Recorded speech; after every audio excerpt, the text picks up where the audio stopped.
17:31 en toda la República Argentina y estamos en comunicación con Juan Manuel Ottaviano. Él es abogado laboralista. Hola Juan Manuel, ¿cómo estás? Ludmila Soiro y el equipo de Más o Menos Bien te saluda. ¿Qué tal? Buenas tardes, ¿cómo andan? Saludos a todos. Muchas gracias por atendernos. Estuvo dando vuelta y siempre está dando vuelta el tema de la reforma laboral. Y a veces me pregunto si cada vez que pensamos en reforma laboral tiene que ser pensada desde la derecha o podemos pensar una reforma laboral de buenas condiciones laborales. ¿Se puede pensar una reforma laboral buena? Mira, creo que sí, pero en parte lo que vos decís me parece importante, que es poner el término en disputa, ¿no? El término en discusión. Claro. Es decir, pensémoslo literalmente, ¿no? Una reforma laboral así, a secas, no tiene por qué ser necesariamente las reformas laborales que conocemos, que son las neoliberales, las que tienden a la flexibilización de las condiciones de trabajo, que apuntan únicamente a abaratar el trabajo con la expectativa de que eso genere mayor empleo, algo que sabemos que no es así. Poner el término reforma laboral en disputa quiere decir señalar que una reforma laboral puede ser inclusiva, puede ser progresiva en el sentido de incorporar nuevos derechos, y me parece que además de lo que se trata es de meterle contenido, ¿no? a esta alternativa, a esta posibilidad de que una reforma laboral sea para promover derechos y también para conciliar intereses diversos. Una reforma laboral inclusiva también tiene que contemplar los intereses de las empresas, pero obviamente en un sentido de mejorar las condiciones de trabajo, que en verdad es el verdadero sentido de las regulaciones laborales, ¿no? ¿Y qué te parece que, obviamente debe haber 1000 puntos que tiene una persona que se dedica a esto para trabajar, pero ¿qué te parece que debe tener una reforma laboral en estos momentos, ¿no? Cuando hay tanto cambio en el sistema de trabajo y en las formas de empleo. A ver, por decir dos ejes que para mí son centrales, sí. Uno más de contexto, que es el fortalecimiento institucional de la negociación colectiva y de las instituciones que deben determinar por lo menos los básicos salariales. Incluso durante el gobierno anterior, aunque el Consejo del Salario se reunía, ese Consejo del Salario no hacía más que, Consejo del Salario Mínimo, no hacía más que correr atrás de la inflación, con una regularidad de encuentros y de ajustes que poco a poco le fueron quitando sentido al salario mínimo, que ya entonces, durante el gobierno anterior, el salario mínimo no servía ni siquiera para establecer los básicos de los convenios colectivos, ¿no? Que es una de sus funciones más importantes, claro. Acompañar la negociación colectiva desde abajo para que sean primero los salarios de abajo los que crezcan y en todo caso después eso fije una pauta o acompañe una pauta para los salarios más altos. Hay un eje, me parece importante, en el fortalecimiento de la institución del Consejo del Salario Mínimo. Otro eje me parece clave es resolver de una vez por todas un gran problema del mercado laboral argentino, que es la sobreocupación horaria, es decir, hay por lo menos un 30% de los trabajadores que trabajan más de lo que la ley indica como límite de horas, o están cercanos al trabajo del límite de horas, esto es las 8 horas diarias, 45 horas semanales o inclusive más, y el pluriempleo, ¿no? Es decir, tenemos un problema con el límite de horas que fue fijado en la década del 30 del siglo XX en la Argentina con 45, 48 horas semanales. Me parece que la reducción de la jornada de trabajo y también la incorporación de nuevos derechos laborales en relación al tiempo de trabajo, como por ejemplo que los trabajadores puedan decidir cuándo tomarse vacaciones, si tienen personas a cargo o personas a cuidado que puedan entrar, elegir horas, ¿no? Entrar a determinados días a una hora distinta que la jornada fija que establecen los empleadores, por agregar algunos puntos que me parecen centrales, ¿no? Cuando a veces pensamos en esta posibilidad de reformas, digo, entiendo que se deben dar en el marco no solo de un gobierno que esté pensando en esas condiciones, en la mejora de condiciones laborales y en estas regulaciones que vos nombrás, sino que me imagino que debe haber como un consenso un poco más grande en términos de que estás hablando de empleadores, de trabajadores, digo, de la sociedad en general, ¿no? Sí, mira, esto digo, lo dicen los antecedentes y las políticas comparadas de las reformas laborales neoliberales, Ujú. que, esta clase de reformas que son de ajuste, que flexibilizan condiciones de trabajo, en general se imponen, ¿no? No son fruto del diálogo social, no son fruto del acuerdo entre actores sociales, sindicatos, empresarios y gobierno y política. En general las reformas neoliberales se imponen. Pero también lo que indican los antecedentes, sobre todo los más recientes, de reformas de otro tipo, reformas laborales inclusivas, eh, como la llamo, en el caso de la reforma laboral española, la mexicana, colombiana, chilena, digo, los casos Mm. son varios.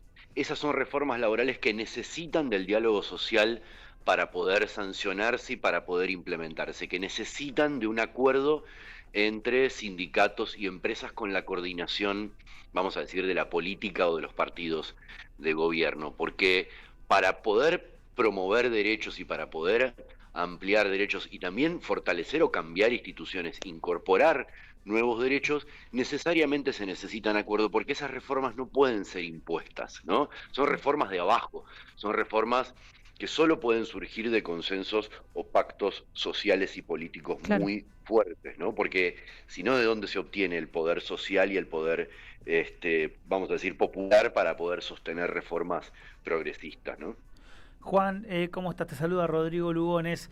En el programa venimos hace rato tratando de discutir, tomando algunos elementos tal vez históricos. Pienso Mm. en el Congreso de la Productividad de Juan Domingo Perón como una reforma laboral, si se quiere, encarada con un sentido progresivo para pensar la productividad, es decir, darle una organización a lo que va a producir la Argentina, en qué marco mundial y qué rol tiene que tener cada uno de los sectores de la producción, de los servicios, etcétera.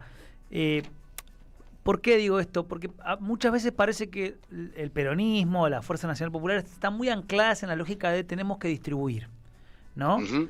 Pero poco en la idea de producir. Es más, muchas veces el relato cultural y político dificulta pensar la producción porque aparece esta idea, por ejemplo, de la ecología, ¿no? Y tal vez la fuerza está muy anclada en la idea de la distribución y la protección del medio ambiente y piensa poco en el desarrollo tecnológico, científico e industrial.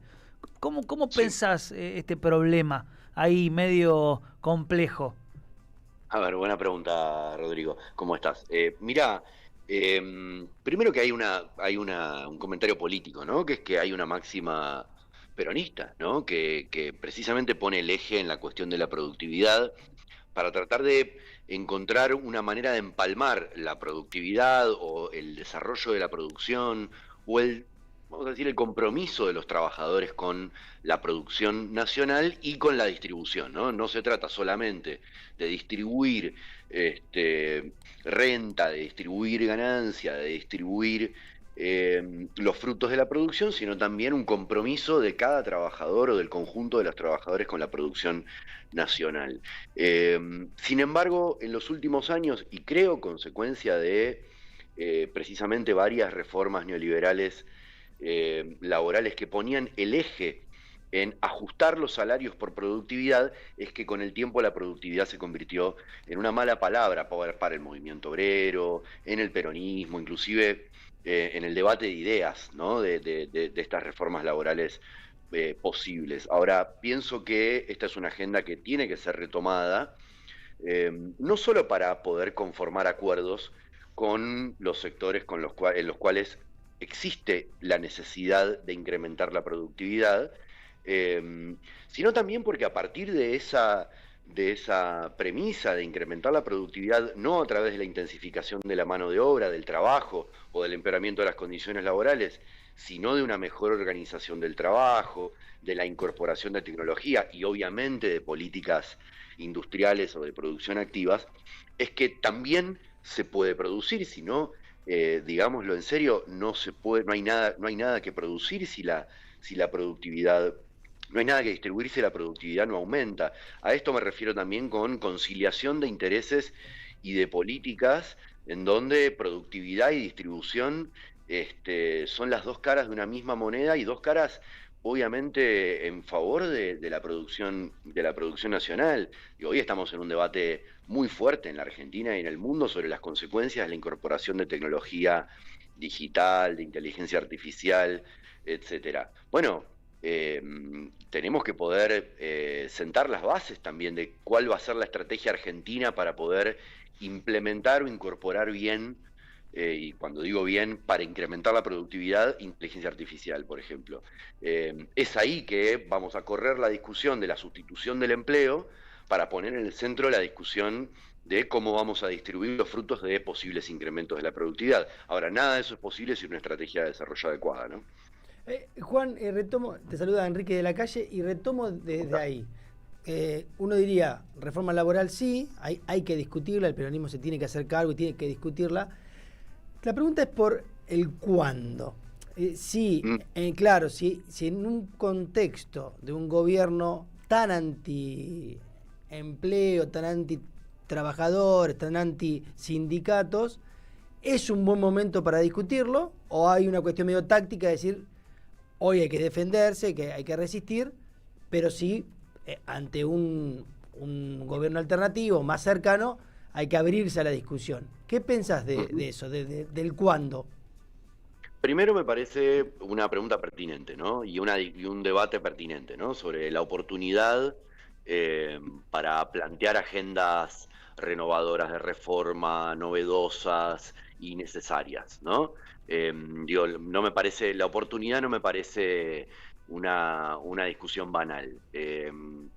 Ahora, creo que el punto de partida hoy actual es que ante esta posibilidad de reformas laborales regresivas, como plantea Milei, regresivas y además con muy pocos resultados en sus propios objetivos, ¿no? Uh-huh. La creación de empleo, la formalización, no negociar estos términos de reforma. Me parece que esto está claro, digamos, por lo menos en el peronismo.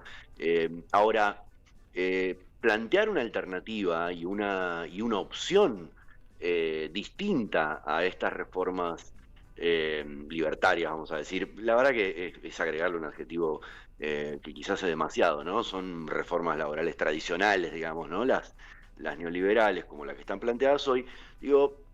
Plantear una alternativa a eso me parece que en verdad fortalece la posición defensiva en un momento defensivo.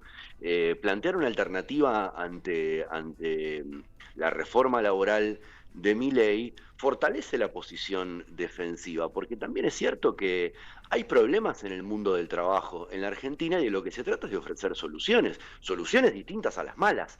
En todo caso, cuando haya un momento de ofensiva podremos discutir la ejecución política, como conversábamos antes, de cómo se implementa una reforma laboral progresiva, pero me parece que son complementarias, ¿no? Y sobre todo creo que el movimiento obrero argentino y la política está en condiciones de poder como llevar adelante en un momento defensivo, plantar bandera en no ceder con reformas laborales regresivas y al mismo tiempo plantear una alternativa. Las dos cosas se pueden hacer, hay dinamismo político para poder hacerlo, ideas y fuerza social para poder como mantener esta táctica doble, ¿no?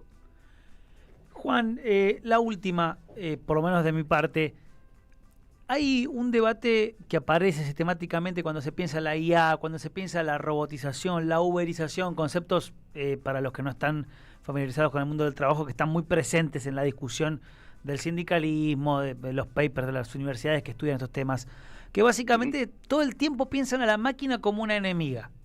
La máquina va a venir a sacarnos el trabajo, la máquina va a venir, pero nunca se la piensa en un sentido progresivo, es decir, la máquina nos puede ayudar, por ejemplo, a redistribuir el banco de horas, a trabajar menos, a trabajar todos. ¿Qué enfoque tenés con respecto a esto? ¿La máquina es solamente algo malo, es un cuco que nos va a hacer mal, o la podemos usar en una correlación de fuerzas mejor, en un sentido bueno?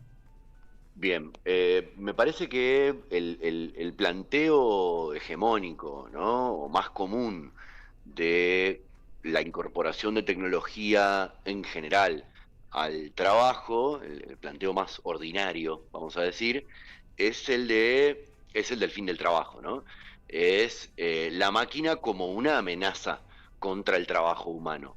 Eso nos permite comprender las reacciones obreras del mundo del trabajo en contra de la incorporación de tecnología. El desafío, en verdad, es sobreponerse a esa amenaza y entender que la incorporación de tecnología puede servir para la sustitución de trabajo o puede servir también para descargar fuerza de trabajo humana e incrementar la productividad para poder distribuir mejor. Vos recién dabas una de las pautas posibles para entender la tecnología y superar esta amenaza de la sustitución de mano de obra humana. Me parece que hay muchos indicios en la historia y en la actualidad de que sobreponerse a esa amenaza de la sustitución de trabajo humano permite discutir productividad, un poco volviendo a la conversación anterior, ¿no? Permite discutir, por ejemplo, formas de organización del trabajo más conscientes de lo humano, inclusive del ambiente, no el ambiente entendido como solamente como el medio ambiente, ¿no? Como los espacios verdes, ¿no? Los espacios en el entorno de trabajo, sino en el mismo lugar de trabajo. La tecnología bien incorporada permite generar ambientes de trabajo más sanos, porque permite una mejor organización del trabajo y no necesariamente enfocada en la intensificación de la mano de obra humana. Ahora bien, esto último que estoy diciendo es lo que está pasando. La tecnología incorporada en este capitalismo, en esta región, en esta Argentina, en esta coyuntura económica, está sirviendo para intensificar la mano de obra humana y no pagar ese mayor trabajo de las personas. Así la tecnología va a seguir siendo rechazada por los trabajadores, ¿no? Y eso es un problema. Claro. Juan Manuel, creo que podríamos podríamos quedarnos 1000 horas charlando de esto, porque es muy interesante y cada pata es pensar otro tema más y otro tema más. Bueno, ojalá que podamos algún día tenerte en el piso y poder charlar de esto con más profundidad. Te agradecemos mucho tu paso por Más o Menos Bien. Te mandamos un abrazo. Encantado de charlar con ustedes. Un abrazo. Nos vemos. Escuchamos a Juan Manuel Ottaviano. Él es abogado laboralista. Vamos ahora a escuchar un tema y ya venimos.